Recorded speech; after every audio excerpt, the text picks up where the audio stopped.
लाख का कोई गाड़ी खरीदते हैं ना, तो कम से कम उसमें 20 लाख टैक्स होगा, कम से कम 20 लाख रुपया, समझ में आ गया। उसके बाद रोड टैक्स, ये टैक्स मिला के 24 मतलब 50% टैक्स ठोक देगा आपको।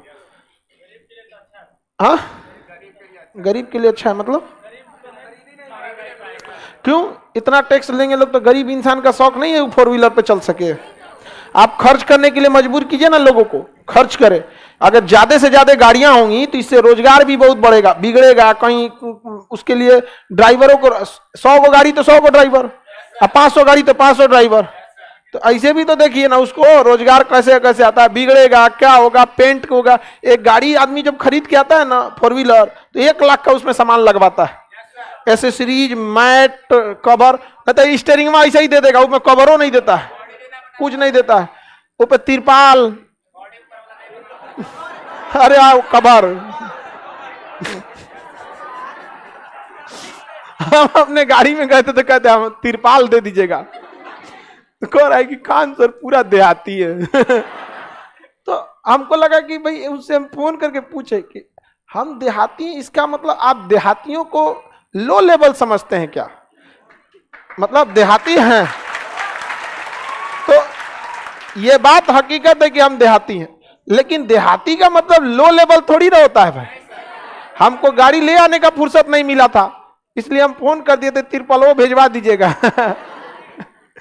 तो लोगों को लगता था देहाती। अच्छा, इसकी गलती भी क्या है, देहात से जो लोग उठे थे, जब वो किसी जगह पे कामयाब होके पहुंच गए तो अपने देहात को भूल गए।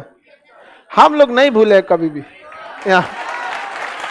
वो जो देहात की मिट्टी में वो कहीं नहीं है, एकदम शुद्ध हवा।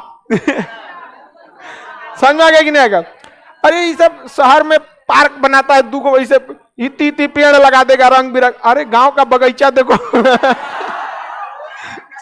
10 टन का एसी फेल है उसके आगे।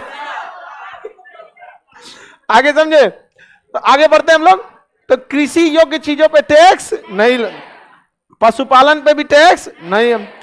आप कुछ भी पशु से रिलेटेड उसका दूध उत्पादन कीजिए, आप उसको बेचिए, बहुत फायदा है उस सब चीजों में। लेकिन लोगों को पता नहीं है कि 10 लीटर दूध के लिए कितना लीटर पानी देना चाहिए, किस राज्य में कौन सी जलवायु की गाय अच्छी सर्वाइव करेगी। तो बहुत अभाव है इसमें, और सरकार भी सचिव लोगों को डिप्यूट कर देती है, और सचिव लोग को कोई खास ही सबसे मतलब धरातल से ज्यादा नहीं, फाइल वर्क में बेचारे बिजी रहते हैं। काम तो बहुत करते हैं सचिव, रतिया 10 बजे तक करते हैं, उनसे ज्यादा काम कोई अधिकारी नहीं करता। लेकिन सब कमवा किस चीज पे? फाइल पर। उसको बता दिया जाता है हाई गाय की नस्ल बहुत अच्छी है, फाइल लगा के बताइए ये गाय की नस्ल अच्छी है। पूछिएगा तो गैया देखे हैं? गैया नहीं देखा है, गाय नहीं देखा है, लेकिन साइन करके भेज दिया गाय की नस्ल बहुत अच्छी है। ऐसे ऐसे बाद में पता चला उसके दिमाग में था गाय सफेद, उन्हें साइन करके दिया वो लाल रंग वाली गाय है। गिर वगैरह जो गाय होती हैं वो हल्का लाल टाइप के होते हैं, न लाल होती है ना ऑरेंज होती है, मिक्स होती है। तो कृषि पर पशु टैक्स कम करके अच्छा किया कि नहीं किया? पशुपालन वगैरह भी बहुत अच्छी है, आपको इस पे भी टैक्स वगैरह नहीं लगाता। तो कृषि एवं पशुपालन को सरकार आज भी बढ़ावा देती है, शुरू से ही बढ़ावा दी है। साथ में कहा गया है कि दुधारू पशुओं की हत्या नहीं होने, यहाँ किसी जानवर की चर्चा नहीं है। तो दुधारू पशुओं की हत्या नहीं है, दुधारू पशु बकरी भी हो सकती है। समझ में आ गया कि नहीं? आप तो पशुओं की हत्या पे आप यहाँ किसी स्पेसिफिक पशु का नाम नहीं है। लेकिन समय समय में भारत में चूंकि गाय एक धार्मिक पशु हो जाती है, और भारत में अधिकांश जनसंख्या हिंदू धर्म को फॉलो करती है, और हिंदू धर्म में गाय को एक बहुत उच्च स्थान दिया गया, तो उसकी हत्या न हो तो स्पेसिफिक उसकी शब्द प्रयोग होता है। देखिए, हत्या होना ना होना वो एक अलग मैटर है, आपको एग्जाम में इस चीज का ध्यान रखना है कि स्पेसिफिक जानवर की चर्चा नहीं। रही बात गौ हत्या की या इस सब चीजों की, तो इसके लिए सबसे बड़ा जो रीजन है वो गरीबी आता है। अमूमन भारत में गरीब लोग या मिडिल क्लास लोग ही गाय पालते हैं, बाकी लोग को फुर्सतें नहीं है, सीधे खरीद लेते हैं दूध। आप देखें कोई बहुत बड़ा VIP शौक के लिए गाय लिया है, शौक के लिए रख लिया, किसी के पास जगह, पटना में तो मोटरसाइकिल रखने का जगह न रहता है, घर में जल्दी लॉज बना हुआ है ऐसा ऐसा। तो अमूमन गांव में आप देखिएगा गाय को गरीब या मिडिल क्लास के लोग पालते हैं, अमीर लोग शौक के लिए पालते हैं, वो अलग बात है। अब उन गरीबों की स्थिति देखिएगा तो उस अपने बूढ़े माँ बाप का इलाज नहीं करा पाते हैं, तो बूढ़ी गाय का इलाज कहां से कराएंगे? 6 महीना अगर गाय दूध देना बंद की ना तो घर से पैसा लगने लगेगा उसमें। अगर किसी की गाय 5 लीटर से कम दूध देती है ना तो घर से पैसा जा रहा है, क्योंकि 5 लीटर दूध को बेचकर जितना दूध का पैसा आता है उतना उसके खाने मेंटेनेंस में लगता है। और भारत सरकार को यह सोचना चाहिए कि गरीबी इतनी भयानक है तो क्रॉस नस्ल करा के अच्छी किस्म के गायों को ब्रीड तैयार किया जाए ताकि गरीबों को कम से कम 15 लीटर दूध आ सके। 5 लीटर गाय के दूध देती है तो आपका 1 रुपया नहीं है, बस ये समझिए कि धीरे धीरे आ रहा है तो आपको दिख रहा है, उसमें बीमार पड़ जाएगी वो अलग बात है, मर और जाते हैं सब ठंडा उंडा में तो और किया काम से। तो गरीबी इतनी ज्यादा है कि लोग गाय का कहां से प्रॉफिट में नहीं रहते। और भारत में औसतन 8 लीटर दूध देने वाली गाय है, तो कितना उसका इनकम कम है। अब जब गाय 2 या 3 बच्चे को जन्म देने के बाद वो दूध देना बंद कर देती है या बहुत ही कम कर देगी, 3-4 बच्चे के बाद कम कर देते हैं सब धीरे धीरे, तो उसको बेच देता है। जब वो बेचता है ना तो उसी क्षण समझ में आ जाता है उसको कि जो हम इसे बेचे हैं ये कोई दलाल खरीदा है, डायरेक्ट कसाई, बस उसको संतुष्टि इस बात का नहीं कि डायरेक्ट कसाई को तो नहीं बेचे हैं, बेच देगा किसको, किसी दलाल को। अब वो गाय दलाल को बेचेगा, उसमें दलाल 5,000 रुपया 10,000 रुपया मार्जिन रख लेगा अपना। अब वो दलाल ले जाके किसे बेचेगा, कसाई को, कसाई को बेच दिया और कसाई काट दिया। जाएंगे कोर्ट कचहरी में कि ये होना चाहिए तो कसाई कहेगा कि दलालवा को काहे नहीं पकड़ रहे, और दलाल को पकड़ेंगे कहेगा कि जो बेच रहा है उसको काहे नहीं पकड़ रहे, और जो बेच रहा है उसको पकड़ेंगे कहेगा हमारे अपने बूढ़े माँ बाप को इलाज के पैसे नहीं है, हम इसको कहां रखेंगे। तो ये राजनीतिक मामला हो गया है, केवल गाय का मामला। इसका ठोस उपाय है कि आपको हर जिला या प्रखंड लेवल पे एक गौशाला प्रॉपर बनाइए।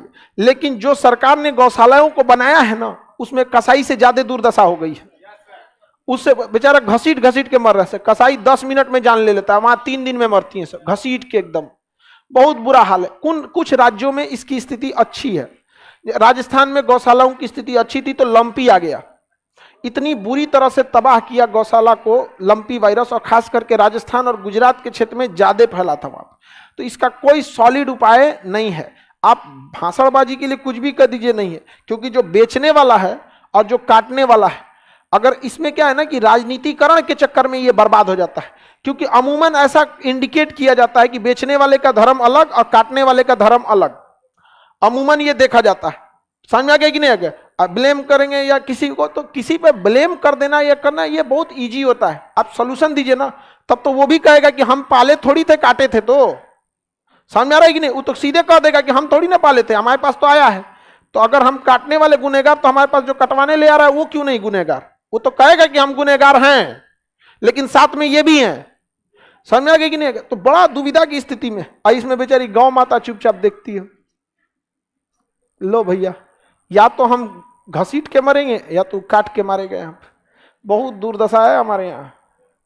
समझ में आया कि नहीं क्या। गाय कहने के लिए देवता का निवास है, लेकिन जीवन एक बार सोच के देखिए, गाय का अंत अवस्था, अंत का 1 साल अगर गाय का सोचिएगा ना, तो फिर आपको ना मानव काल आने पे अजीब सा लगेगा कि क्या कर रहे हैं हम लोग यहाँ पर। और तब समझ में आएगा कि कलयुग का सही में शुरुआत हो गया। अंतिम अवस्था इतनी बुरी हो गई है गाय की। गांव में किसी के खेत में चढ़ जाएगा तो उसी भी गरीबी भाला मार देगा। अरे अच्छा, खेत वाला भी क्या करेगा बताओ ना। बड़का अमीर आदमी खेती करने जा रहा है, बेचारा किसान का तो अपने खेत में डूबल है, कर्जा में डूबल है, वो में ई आएगी तो मारता थोड़ी है। वो गरीबी का गुस्सा है उसका, कि हमारा गरीबी का दर्द है जो निकाल दिया वहां पर। वरना किसी अमीर के यहाँ जाएगी तो खिलाइए देंगे यहाँ पर। अच्छा, उन लोग को लगता है 2 रोटी खिला देने, खैर कई लोग खिलाते हैं, अच्छी बात है। इसका कोई सॉलिड उपाय भी ज्यादा नहीं है, लेकिन बस यही है कि एक गौशाला के लिए रहना चाहिए। या जो गाय पाल रहे हैं, सरकार उनसे कह दे कि भैया आप गौशाला में कुछ कुछ दे दिया कीजिए। अरे जिसके पास पैसा है कुछ पैसा दे दो, कुछ नियम बना दो कि जिसको जन्मदिन मनाना है जाके गौशाला में कुछ दे दो, जिसमें अन्य जानवर रह सके। क्या जरूरत है केक काट के आप पोत के केकवा को बर्बाद करने की। देखने में तो बहुत अच्छा लगता है, केक लिए पोत के बर्बाद कर दिए, पैसा कहीं सदुपयोग कर दो हॉस्पिटल वगैरह में, वहां बर्थडे मनाओ। तो इसमें सरकार को आगे बढ़ना चाहिए। इस तरीके का प्रधानमंत्री को अपना बर्थडे मनाना चाहिए जाके किसी अनाथ आश्रम में, उन्हीं को देखा देखी ना हम लोग बढ़ेंगे। खैर वो तो बर्थडे ना मनाते अपना, तो सादा आदमी है, उनको क्या दी, तो बहुत खैर वो बहुत सादगी वाले इंसान है। कृषि पशुपालन समझ में आ गया कि नहीं। अब आप बताइए आपको सॉलिड, आप इल्जाम लगाने के लिए इल्जाम लगा सकते हैं क्यों काट रहा है, ठीक है। तो काटने वाला क्या कहेगा, हम गुनहगार हैं, लेकिन जो बेचा वो भी है, उसको क्यों छोड़ रहे हो। समझ में आ गया। और जहां जाता है तो मीडिया इसे समस्या न दिखाकर एक धार्मिक एंगल दे देती है। भारत में मीडिया नहीं है, याद रखिएगा। भारत में मीडिया नेताओं का एक मुख है, नेता उस मीडिया के मुंह से बोलता है। मीडिया भारत में काम ही नहीं है, आपका किस चीज के मुद्दा को उठाता है। एक मीडिया वाले भाई साहब से, उनसे हमारी बात हुई, उनसे कहें कि देखिए आप दिन रात कहते हैं, आप बताइए ना बिहार की 10 समस्या, 2 को गिनवाने के बाद थक गया, रोजगार और बाढ़। 10 समस्या नहीं गिना सकते हो तुम लोग, क्या बात करेगा यहां पर। तो आप इसे एक धार्मिक या कोई राजनीतिक एंगल देना बहुत इजी होता है, लेकिन समाधान निकालना काफी टफ हो जाता है। आप समझते हैं देश के पास भी इतनी आर्थिक स्थिति में सुदृढ़ नहीं है जो दिया जाए, क्योंकि वहां अधिकारी रहेगा, सब खा जाएगा, सब गाय का खाना अपने। राष्ट्रीय पशु लगाना बड़ी दिक्कत हो जाता है। राष्ट्रीय पशु को आप मार नहीं सकते, समझ में आ गया कि नहीं। राष्ट्रीय पशु को बांध नहीं सकते, शेर को बांधिए तो नहीं। अच्छा, दूसरा, राष्ट्रीय पशु एक राष्ट्र का भी प्रतीक होता है। हमारा राष्ट्रीय पशु बाघ है, जाता है तो समझ में आता है उसे जरूरत नहीं यहाँ पे। और वहां अगर हम ऐसे देखिए, गाय धार्मिक पशु है नो डाउट, बट इतनी दयनीय अवस्था में है ना कि राष्ट्रीय पशु बनाएंगे तो अजीब सा आपको लगेगा कि हमारा राष्ट्रीय पशु का एक्सीडेंट हुआ है, हमारा राष्ट्रीय पशु कहीं सड़ के मर रहा है, हमारा राष्ट्रीय पशु को सुई मार के इंजेक्शन दूध निकाल रहा है। जाए तो नहीं शेर का निकाले। तो समस्याएं हैं, समझ में आ गया कि नहीं। तो हम आपको क्या बोलते हैं, मीडिया में या व्हाट्सएप या फेसबुक के जरिए इस तरह से चीजें परोसी जाती हैं जैसे लगता है बहुत इजी है। राष्ट्रीय चीजों के ऊपर आप देखें किसी राष्ट्रीय पशु को पालते हुए, नहीं पालने ही नहीं देगा आपको राष्ट्रीय पशु वगैरह, मोर वगैरह। अच्छा, मोर राष्ट्रीय पक्षी है तो थोड़ा सा राष्ट्रीय संकेत को सांकेतिक भी देना पड़ेगा। वैदिक काल अगर रहता तो उस समय गाय की सबसे ज्यादा अहमियत थी। भारत में गाय अगर सबसे ज्यादा कभी खुश थी तो वैदिक काल में, उसके बाद उसका दुर्दशा चालू हो गया। यहां पर आगे बढ़ जाए। अब इस पे राजनीतिक एंगल बहुत ज्यादा हो जाता है। हाँ, किस तरह का कानून लेके आएंगे, खेत में जाएगा उसको मारेगा। आप ज्यादा से ज्यादा गौशाले में न भेजेंगे। हमारे देश की गायों का अभी के तौर पे सबसे बड़ा ब्लैक मार्केट बांग्लादेश है। यहां से दलाल खरीद के ले जाते हैं सब, बांग्लादेश बॉर्डर से 3 किलोमीटर दूर रोक दिया जाता है। रात के समय लगभग 300 से 400 गायों को क्रॉस हो जाते हैं सर। समझ में आ गया कि नहीं आ गया, क्रॉस हो जाता है और बांग्लादेश में काट के बेच दिया जाता है। बस वो कटना है उसको, चाहे उधर काट रहा है या इधर काट रहा है। ये तो दुर्दशा है यहाँ पर, ये स्थिति है। यहाँ वहां यहीं से भेजा जा रहा है, यहां से जा रहा है, हर राज्य से। कुछ एक राज्य को आप दोषी नहीं कर सकते। समझ में आ रहा है कि नहीं आप। इसका कोई सॉलिड उपाय, बहुत गरीबी उरीबी बहुत ज्यादा है, बहुत सॉलिड उपाय में क्या, हालांकि कोर्ट कचहरी बहुत इस पे है। आगे बढ़ जाए। कृषि, पशुपालन, दुधारू पशु की हत्या पर रोक, इसमें 48 का क जोड़ दिया गया। पर्यावरण से, पर्यावरण वन्य तथा वन्य जीवों की रक्षा, लिखा है कि नहीं। पर्यावरण वन्य तथा वन्य जीवों की रक्षा। 48 के क में क्या है, पर्यावरण वन्य और वन्य जीव की रक्षा, वन्य जीव की रक्षा, वन्य जीव की रक्षा, पर्यावरण वन्य तथा वन्य जीवों की रक्षा।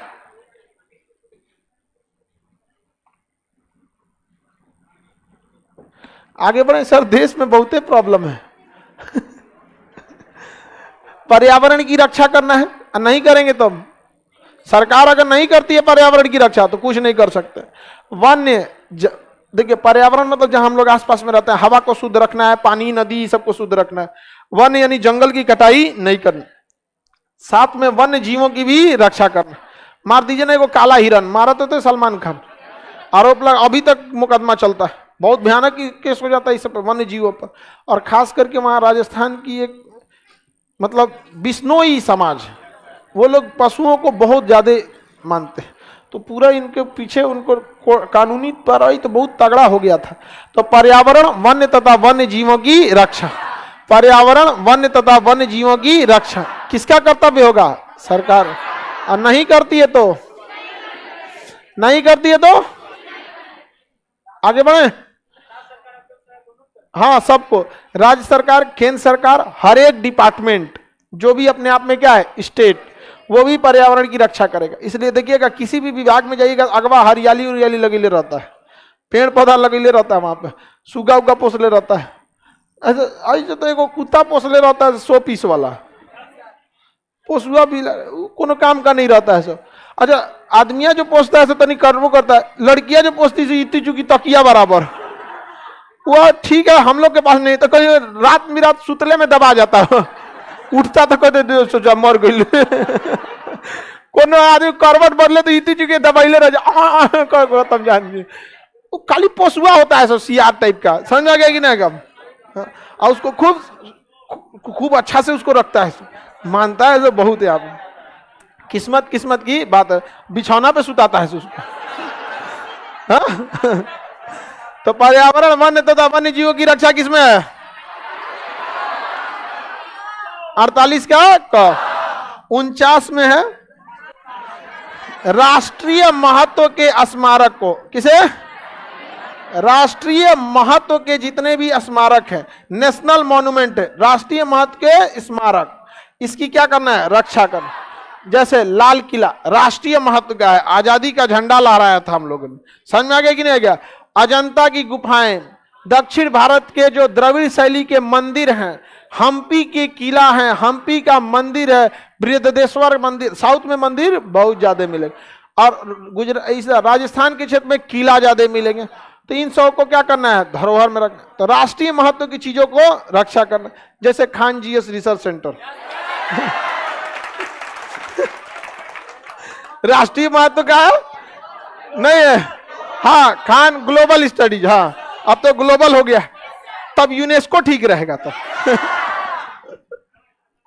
उसको जरूरी है, क्यों नहीं जरूरी है? देखिए भाई, आज भी अगर कोई व्यक्ति के पास घर द्वार कुछ भी नहीं रहना, लेकिन फिर भी अब वो अपनी पढ़ाई के लिए देख सकता है, और सबको अभी क्या चीज, अभी तो शुरुआती है, आप देखिएगा ना, फी कोई भी ज्यादा नहीं ले सकता है, इस बात की गारंटी है, उसे खुद खराब लगने लगेगा। यहाँ पर पहले क्या होता था कि फी कम मतलब क्वालिटी कम, अब ऐसा नहीं है, फी कम क्वालिटी बेस्ट। समझ में आ गया कि नहीं आ गया? बढ़िया हो गया। तो आर्टिकल कितना में? राष्ट्रीय स्तर के स्मारकों की रक्षा किसमें है? 49 में। इसलिए देखिएगा ताजमहल के चारों ओर सिक्योरिटी वाले खड़े रहते है कि नहीं है?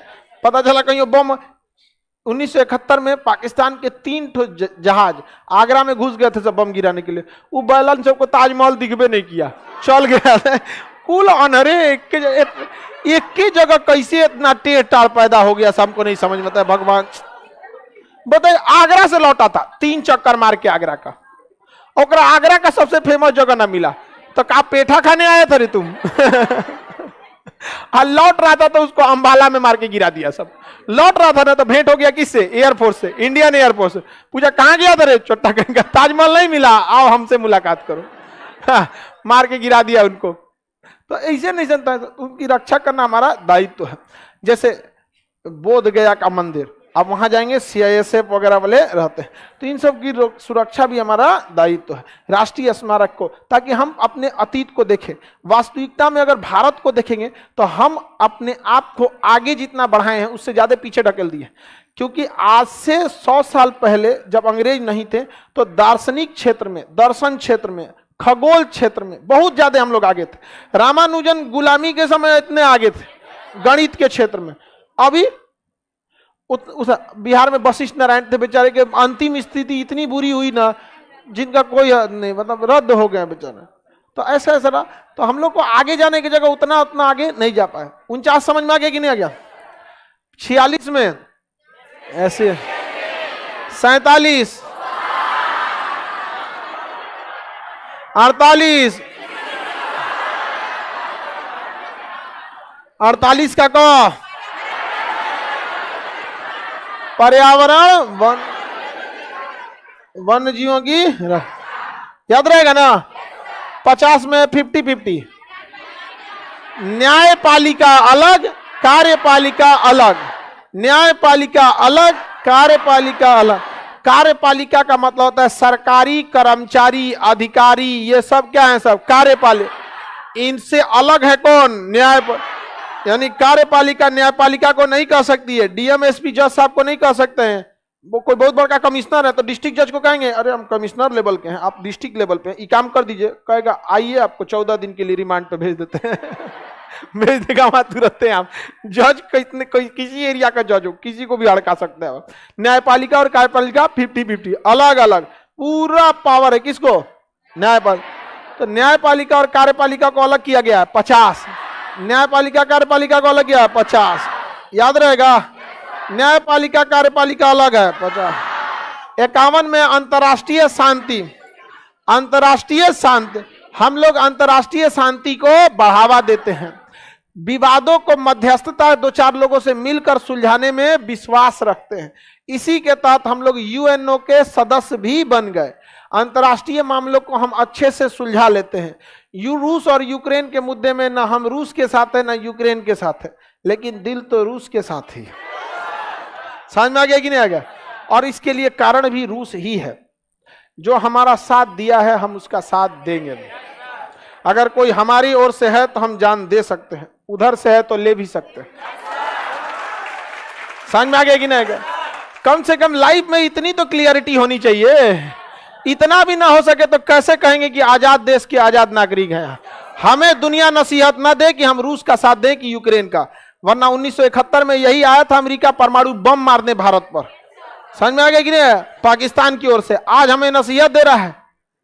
बात करते हैं लोग को, समझ में आ गया कि नहीं? कुछ चीजों को लेकर हम बहुत क्लियर रहते हैं। इतना क्लियर आप यूपीएससी बीपीएससी में मत लिख दीजिएगा। वो हम वहां लिखने के लिए आपको मना भी करते हैं, लेकिन लाइफ को लेकर एकदम क्लियर है। हम आगे बढ़े, इतना समझ में आ गया? अब नेक्स्ट क्लास हम लोग 30 को करेंगे, क्योंकि बीच में 26 जनवरी सरस्वती पूजा, 4 को सैटरडे संडे, इस वजह से क्लास नहीं हो पाएगी।